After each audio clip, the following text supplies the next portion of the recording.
Putco has warned that more workers could lose their jobs if their unprotected strike continues. On Thursday, the bus service fired over 100 workers for taking part in the strike. The National Union of Metal Workers of South Africa has since blamed Putco for dismissing workers out of a situation the union accused the company of creating. We're joined now by Pagamile Majola. She speaks for NUMSA. Pagamile, thank you very much for availing yourself this afternoon. So you've since even called for the Department of Transport to stop subsidizing Putco. Good afternoon, Dudu, and good afternoon to your viewers. Thank you for having me on the show. Yes, we definitely think that Putco is responsible for the situation.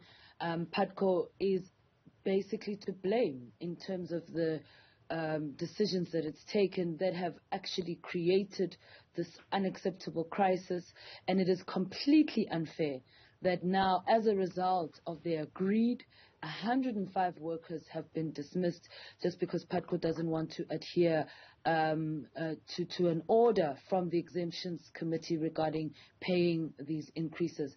So for us, really, we do think that as far as we're concerned, when you look at the behavior of this bus company, we do not think that they have earned the right to continue to receive subsidies from government. These subsidies, also our members, workers at Putco contribute towards these subsidies. Putco benefits from these subsidies. It has made a fortune to the extent where they are now refusing to implement increases even though it's clear that they can afford to pay these increases.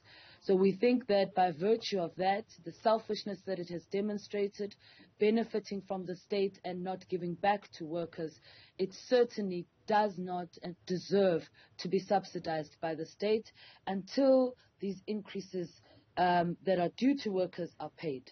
Putco believes otherwise. They've only applied, according to them, for exemptions twice, back in 2018 and in 2020. This, they say, was to avoid retrenchments. Still does not satisfy?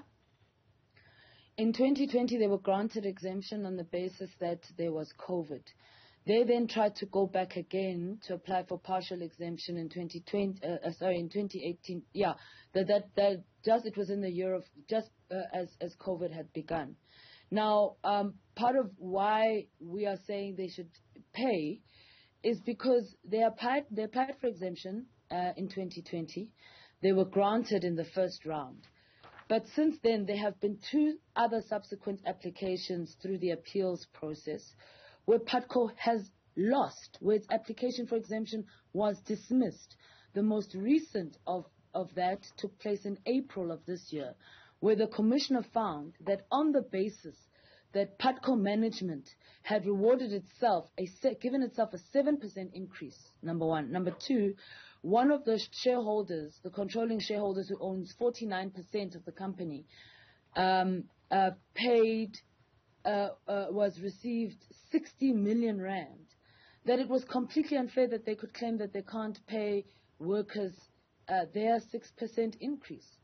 At the same time, and I think this is something that your viewers must understand, Putco Rocherville is currently renovating its paving to the cost, what we are told, is 45 million rand.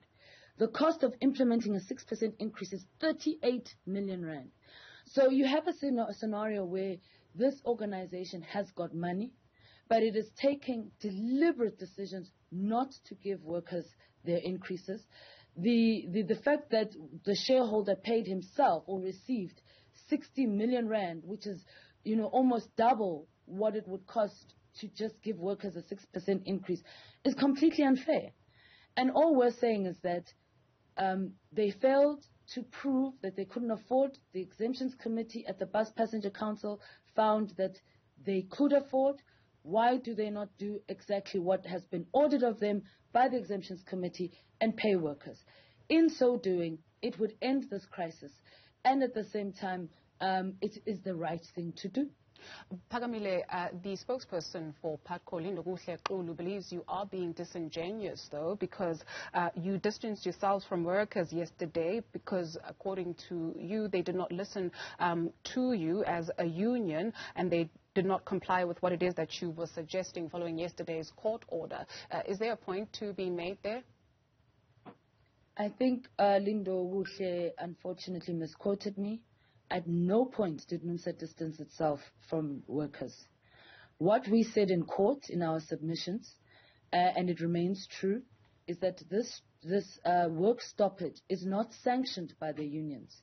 NUMSA did not. It's not a NUMSA strike.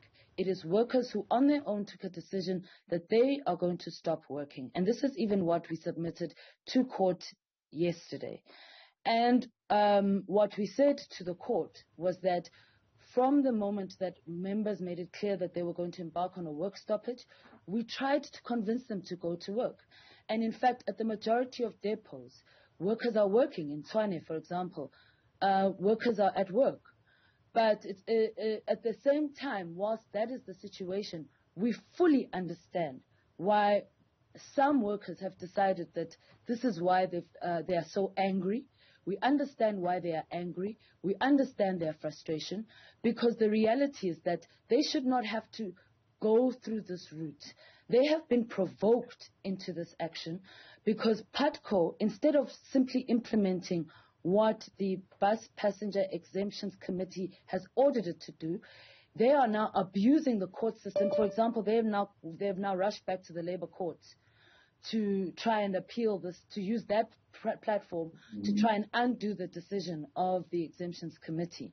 And workers are saying that is completely unfair. They're abusing the legal process to avoid implementing a wage agreement, which they are party to by being a member of the Bus Passenger Council. And they think it is completely unfair. And as NUMSA, we absolutely agree with that sentiment. It is unfair. It is wrong. It is unethical. It is immoral, particularly given how much money Putco has made, the fact that they had the audacity to reward executives with increases, and then they refuse to give workers the very same increases. They should be ashamed of themselves, because the profits that they have made, they would never ever have achieved without the efforts of workers, certainly workers who sacrificed increases in the previous round of negotiations in the name of trying to save the company. What is NUMSA's position on the acts of intimidation and violence by the workers that we have heard from Putco? That is an allegation that is made by Putco. That allegation has yet to be proven in court. That is our position. Phakamile Hlubi Majola speaks for NUMSA. Thank you.